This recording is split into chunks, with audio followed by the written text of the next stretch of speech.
Anda menyaksikan Danantara BUMN Performance Report bersama saya Andi Shalini. Dan saat ini saya sudah bersama dengan Direktur Utama BTN, Bapak Nixon LP Napitupulu. Halo Pak Nixon, apa kabar ya Pak? Baik, Sasa. Terima kasih sudah meluangkan waktunya untuk CNBC Indonesia. Pak Nixon, kita tahu bahwa BTN cukup agresif ya Pak melakukan transformasi dalam 1,5 tahun terakhir. Tentunya cukup menarik untuk mengetahui sejauh mana efektivitasnya.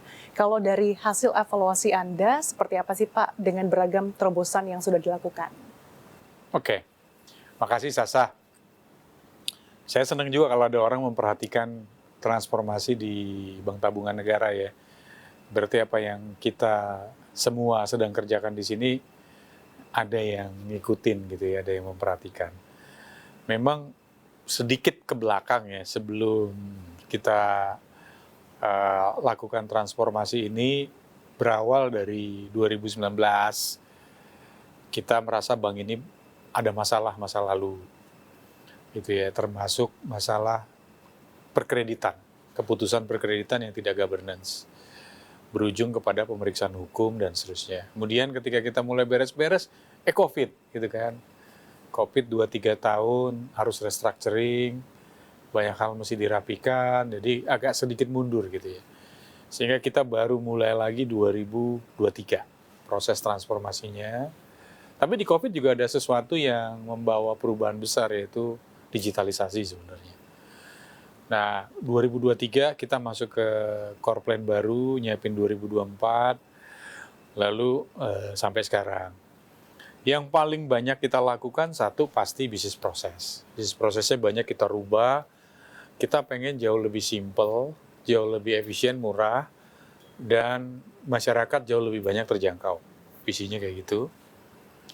Dan terlepas pemerintah juga baru akhirnya punya 3 juta rumah programnya. Tapi maksudnya kan agak sejalan dengan kita ingin banyak menjangkau orang dalam konteks perumahan. Waktu itu kita tulis to democratize kepemilikan rumah di Indonesia.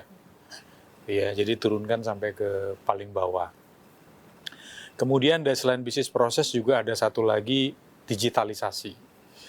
Digitalisasi jadi seru belakangan, terutama COVID gitu ya, menyebabkan orang bisa bertransaksi bank tanpa ke bank. Ya, tanpa KTM sekalipun gitu ya. Tanpa ke edisi sekalipun. Jadi semua ada di website atau di mobile. Nah, sekarang udah mobile first lah. Semua bank udah ngomongnya mobile first. Dan kita move itu lebih kencang lagi sejak 2024. Ya, banyak perubahan kita lakukan di sana, dari mulai IT, teknologi, hardware-nya, orang-orangnya kita banyak injek dari luar.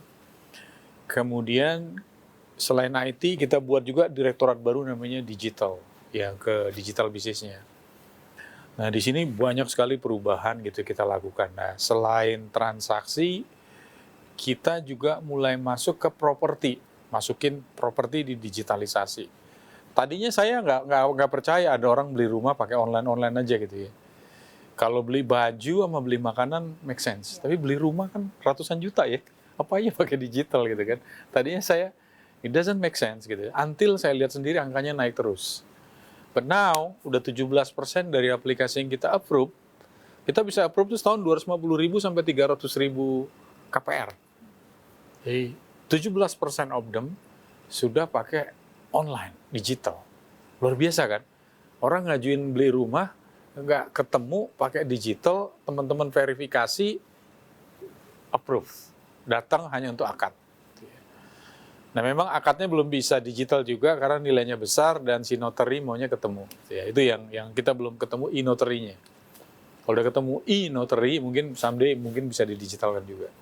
Tapi artinya di bisnis properti yang nilainya gede, kebutuhan yang sangat mahal, rumah kan termasuk salah satu kebutuhan pokok yang mahal gitu ya. Itu udah bisa didigitalkan juga. Ya memang prosesnya kan naik dari 1%, 2%, sekarang udah 17% of number applications gitu ya, through digital. Itu luar biasa. Di Gen Z, di anak-anak muda itu udah terjadi. Jangankan beli kopi udah pasti digital lah. Ya walaupun yang diminum nggak digital, tetap kopi, tapi bisnis prosesnya, pengiriman barangnya, datangnya barang, transfer uangnya, semua everything in digital. Nah, itu yang sudah terjadi hari ini merubah banyak mindset. Kemudian kita brand namanya BTN Bali. Ya, BTN kita rubah logo, trying to represent of our transformasi. Simbolnya kan mesti ada Bali sebagai super apps-nya kita untuk digitalisasinya kita. Nah, memang sekarang kita atur semua under Bali. Cash management sebut Bali Corpora, internet banking kita sebut Bali Business. Semua kita masukkan ke Bali. Dulu ada aplikasi priority banking gitu ya. Jadi priority banking dia pengen redeem hadiahnya. Nah, memang konsekuensinya kita harus membentuk unit-unit baru yang dulunya nggak ada. Seperti digital operations, digital risk, digital business, everything with digital bla bla bla. Itu hari ini yang terjadi. Yang ketiga, kita juga benahi transformasi yang paling besar bisnis proses digitalisasi di risk manajemennya. Governance-nya jauh lebih baik hari ini. Teman-teman boleh cek sekarang apakah ada anak-anak BTN yang masih minta-minta, saya yakin udah nggak ada. Udah 2-3 tahun terakhir nggak ada yang berani, karena kalau ketahuan kita proses langsung sanksi dan hukumannya. Jadi saya bisa berani bilang bahwa BTN hari ini udah bersih ya dari praktek yang non-governance yang terjadi dari atas sampai bawah. Jadi saya berani, sekarang saya berani bilang. Karena kita udah PHK hampir ratusan orang yang melakukan itu. Ya, minta-minta ke nasabah, pasang-pasang minta tips dan sebagainya, itu udah nggak boleh. Di sini udah kita pastiin nggak ada. Nah, itu governance, risk management itu udah jauh lebih rapi. Kemudian yang berikutnya yang kita transformasi tadi lagi adalah SDM, culture. Culture-nya juga kita benar-benar rubah mindset anak kita untuk sales and services. Mindset. Nah, ini yang juga merubah perilaku kan. Dan ini yang paling nggak cepat, butuh waktu, tapi prosesnya mulai kelihatan. Nah, ini juga kita harus membangun beberapa training center supaya prosesnya ini jadi lebih cepat. Termasuk hari ini kita menyekolahkan anak-anak S2 ke luar negeri itu ada 20 orang lebih. Jadi every year kita sekarang ekspor orang, belajar ke negara maju. Bahkan saya terakhir ya 2025 ini kita dapetin anak-anak kita yang top 10 university udah ada 5-6 orang global. Jadi masuk ke top 10 university terbaik di dunia, kita kirim sekolah ke sana. Nah, mudah-mudahan kalau 20 setiap tahun, maka kita dalam waktu 5-6 tahun punya 100 orang tamatan business school terbaik di dunia. Kepala cabang kita akan nanti berisi mereka, pasti engine-nya udah berubah. Jadi saya yakin bahwa engine of this bank in the next 5 years itu pasti berubah sekali di BTN. Artinya transformasi ini dilakukan secara menyeluruh ya Pak, tidak hanya dari segi SDM, tapi juga sampai operasional bisnisnya. Dan ini menunjukkan bahwa memang tadi digitalisasi menjadi kata kunci juga untuk melakukan terobosan ataupun transformasi yang dilakukan BTN, yang kemudian pada akhirnya mengubah model bisnis dari BTN. Sejauh mana sih Pak dampaknya bagi kinerja perusahaan? Iya, kalau ke bottom line atau laba rugi mungkin masih butuh waktu ya. Tapi ke transaksi yang kita lihat sekarang eksponensial tumbuhnya. Number of transactions itu apa, number of user sama number of customers naiknya cukup signifikan ya, di atas 20%. Bahkan number of transaction naiknya di atas 100% per year. Jadi luar biasa. Nah, tadi kita kasih contoh misalnya gini, dulu orang bertransaksi bawa 1 juta rupiah ke teller mungkin sungkan ya, malu ya. Tapi hari ini dengan dia tidak bertatap muka dengan teller, tapi bisa ada di mobile dia, transfer 25.000, bayar-bayar 20.000, beli-beli pakai ojek online dan seterusnya, itu menyebabkan number of transaction naik. Itu yang terjadi hari ini. Tapi cost-nya turun karena doing by himself, ya, orang tersebut sendiri yang melakukan transaksinya, nggak ada petugas kita gitu ya. Nah, itu jadi cost per transaksinya memang turun hari ini. Sehingga number of transaction-nya naik, fixed cost kita nggak nambah. Nah, hanya saja memang yang kita belum terlalu banyak nge-charge malah banyak digratis-gratisin dulu, sehingga nanti fee base-nya mungkin nanti 3-4 tahun ke belakang lah kita berani lihat. Kedua tadi, application KPR yang lewat online, dulunya kan semuanya harus datang ke cabang, bawa sertifikat, lihat rumah. Bahkan dulu kalau mau beli rumah, bawa orang tua, bawa mertua untuk lihat rumah yang mau dibeli rame-rame gitu. Sekarang udah enggak. Lihat 3D-nya, anak sekarang tuh dilihat-lihat, dia bandingin lagi aplikasi tempat lain, lalu dilihat rating-ratingnya gitu kan, anak sekarang tuh kan, komen-komennya, lalu mereka coba apply. Pasti ada kunjungan fisik lah, minimal sekali. Nah setelah apply, bisnis proses di KPR-nya juga online gitu. Nah sehingga itu mereduce waktu banget buat si anak muda untuk bisa memiliki rumah tanpa harus dia cuti untuk ngeliat rumah. Ya kan, zaman kita dulu kalau beli rumah cuti dulu, kalau nggak weekend. Ya itu biasanya yang terjadi. Nah hari ini bisa online. Nah itu behavior udah mulai 17%, menurut saya itu luar biasa. Bukannya tidak mungkin dalam waktu dekat itu akan hampir 100% new applications datangnya dari online. Jadi nggak dari manusia lagi, nggak dari developer lagi, tapi through online. Yang ketiga, yang ya tadi cost per unitnya turun, kemudian yang kita lihat lagi adalah struktur fee base kami gitu ya, yang tadinya sangat dipengaruhi oleh fee base perkreditan, hari ini yang mulai naik itu adalah fee base dari transaksi. Itu yang terjadi di financial. Kemudian yang kita lihat lagi bahwa hari ini games-nya udah berubah. Kalau dulu bank yang paling bagus adalah bank yang ATM-nya paling banyak, cabangnya paling banyak.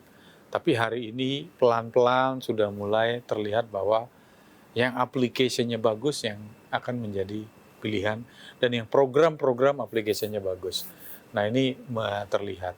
Nah sehingga dengan situasi yang ada hari ini, hampir pasti kami yakin bahwa dalam 2-3 tahun ke depan angka laba rugi kami akan membaik, kemudian number of business kita, dana murahnya akan naik, kemudian biaya proses juga akan turun, sehingga marginnya akan mendebal. Jadi ke depannya kita nggak yakin bisa naikin bunga kredit, itu udah pasti, karena semua negara maju rejimnya bunganya kecil.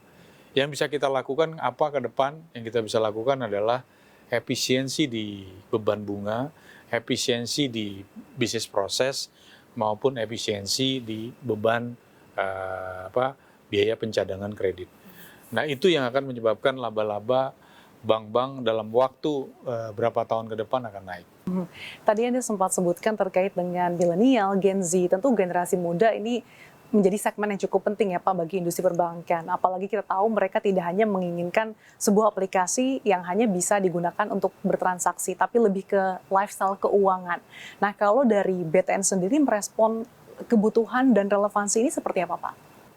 Ya kita memang lagi coba dekat dengan lifestyle.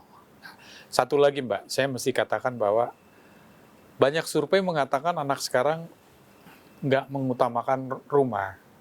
Apakah itu benar? Jawaban saya benar. Lalu gimana bisnis BTN? Ya, menurut saya itu ada dua hal yang nggak bisa dibenturin. Yang pertama, orang butuh rumah, beli rumah. Saya personally juga dulu gitu. Setelah menikah. Oke. Jadi kalau anak muda ditanya, ya pasti dia nggak akan bilang gue butuh rumah. Karena belum kebutuhan. Belum jadi kebutuhannya. Yang men-trigger kebutuhan rumah itu adalah pernikahan atau kelahiran anak. Surveinya begitu. Ya supaya orang juga nggak salah paham. Kalau anak muda, Gen Z belum nikah, pacaran juga belum, ditanya, Anda mau butuh rumah? Pasti jawabnya enggak. Terus ditanya, terus Anda butuhnya apa? I need travel, I need liburan gitu kan. Ya memang belum kebutuhannya gitu. Kedua, apakah harga rumah sekarang stagnan? Jawabannya iya, tapi lihat rumahnya dulu. Kalau dulu beli rumah motifnya buat investasi, yes, it's true. Hari ini itu marketnya ya relatif stagnan. Tapi kalau rumah yang dibangun untuk ditempati, ya kebutuhan pokok, itu masih laku. Jadi lihat lagi tujuannya seperti apa ya Pak? Betul. Jadi kadang-kadang orang kan nyampur-nyampur aja tuh ya. Nggak ngelihat dipilah dengan benar. Nah itu yang menurut saya kebutuhan rumah itu selama kita masih hidup pasti ada. Nah itu kemudian kita juga melihat kebutuhan orang Indonesia di rumah tuh cukup besar, ada 9 juta lebih keluarga di Indonesia belum memiliki rumah berdasarkan backlog ya kan. Kedua, ada sekian belas juta keluarga di Indonesia ada rumah tapi nggak layak huni, baik karena ukurannya terlalu kecil, udara, sirkulasi, MCK, dan lain sebagainya. Nah ini ada beberapa faktor sehingga 18-19 juta keluarga belum memiliki rumah yang sesuai ketentuan layak huni. Nah ini yang menurut saya sih akan jadi bisnis masa depan BTN yang tetap sustain. Kalau terkait dengan aplikasi, Pak, mungkin aplikasi keuangan mobile yang mungkin lebih relevan juga untuk Gen Z milenial yang tentunya mereka butuhkan lebih canggih ataupun user-friendly, Pak. Nah, tadi milenial tuh kalau tanya butuh rumah apa enggak, tunggu dia nikah deh jawabannya ya. Tetapi apakah kebutuhan milenial hari ini bisa kita provide pakai digital? Yes, they need digital. Beda ya anak sekarang dengan zaman saya ya. Anak sekarang itu mungkin kalau disuruh ngabsen pakai model begini-begini lagi tuh dapat ceklok itu udah nggak mau gitu. Kalau bisa ada di handphone dia bisa, dan dia merasa harus lebih dipercaya gitu ya. Satu, kedua kita juga masuk ke lifestyle mereka, contohnya di digital ya, selain rumah, bed and property, transaksi, properti, kemudian kita lagi bikin ruang lingkup lifestyle ya. Contoh yang udah kita lakukan kemarin, Jakarta International Marathon, ya kan? Itu sebenarnya kita lagi berusaha masuk ke dunianya anak muda, di mana anak muda sekarang doyannya yang paling banyak nih kalau kita lihat olahraga tuh 2. Satu lari, kedua padel ya kan? Itu lagi tren juga gitu ya. Tapi lari ini jumlahnya gila-gilaan hari ini. Dan waktu kita bikin Jakim juga kita kaget, ada 31.000 nggak terlalu lama udah langsung penuh. Padahal kita awalnya cuma nutup 30.000 rencananya. Sama gubernur tahun depan diminta 40.000, tahun depannya lagi diminta 50.000. Oke, gitu ya. Tapi kita coba lihat perbaikannya dulu. Gitu. Tapi yang saya maksud adalah hari ini lifestyle lewat digital banking itu udah nyatu. Semua daftarnya lewat Balai. Yang ketiga, saya juga lagi garap dengan industri halal tentang halal fair. Nah, ini kita buat juga di lifestyle di sana. Kemudian BTN juga ikut aktif dalam Indonesia Fashion Week. Makanya namanya kan BTN Indonesia Fashion Week. Itu juga lifestyle. Karena anak sekarang juga ngomong passionnya lebih hebat dibanding generasi kami dulu gitu ya. Jadi kita ikutin terus. Someday kita akan masuk juga ke dunia gamers dan sebagainya. Nah ini yang menurut saya bank nggak lagi nunggu di belakang, tapi bank di berandanya, termasuk beranda digitalnya, harus menawarkan lifestyle. Satu lagi Mbak, saya lagi uji coba, hasilnya lumayan bagus. Di salah satu perguruan tinggi negeri di Pulau Jawa ini, kita bikin case KCP, kantor, itu launch-nya kita combine sama warung kopi. Gitu ya. Indonesia kan banyak warung kopi ya, hari ini ya. Dan yang saya sukanya, kopi buatan lokal cukup maju. Nah, ini kita undang di kota itu, lalu kita combine, customer-nya naik. Jadi dia transaksi perbankan sambil nunggu, sambil ngopi, ada musiknya, kan lucu tuh, Bang nggak kebayang dulu kayak gitu. Nah, kita mau replicate ke beberapa kota, kisah sukses ini, tapi cabangnya juga kita lagi rubah, jangan lagi cabang konvensional hari ini, saya mintanya cabangnya digital. Jadi ketemunya customer service digital, ATM, semua everything digital, gitu ya.